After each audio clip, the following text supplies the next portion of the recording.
Iran is finally saying goodbye to Ayatollah Ali Khamenei more than 4 months after he was assassinated by the US and by Israel, which was back on February 28th. His funeral, though, was delayed because of the war and fears that the ceremonies themselves from this past weekend through to this coming Thursday could be targeted for more attacks. This morning, Monday, the Supreme Leader's coffin moved through Tehran, the capital, and past tens of thousands of people.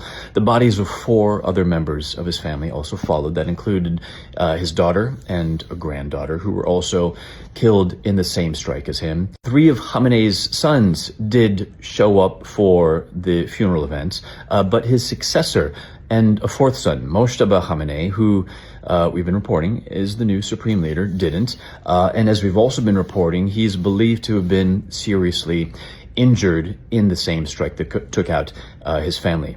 The anger is apparent at the funeral events. One religious poet spoke to this massive crowd of people and said, "It's on us to murder Trump." And the crowd then yelled back, "Death to America."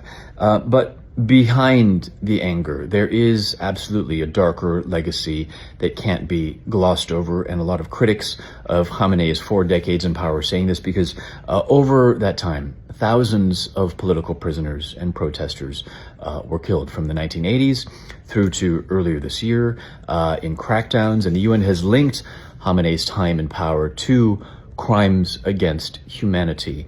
But Iranian officials, they are going the other way. They're openly hoping for record crowds, and they are explicitly saying that they're hoping to beat the size of the crowds that came out back in 1989 for the funeral of the last supreme leader, of Ayatollah Khamenei. The Guinness Book of World Records actually recognizes that time that over 10 million people came out. It turns out that's about 1/6 of Iran's population at the time, and stands as the biggest in terms of a percentage of a country's population coming out for any kind of official burial. So Iran is now in the midst of this funeral for what it hopes to be the ages.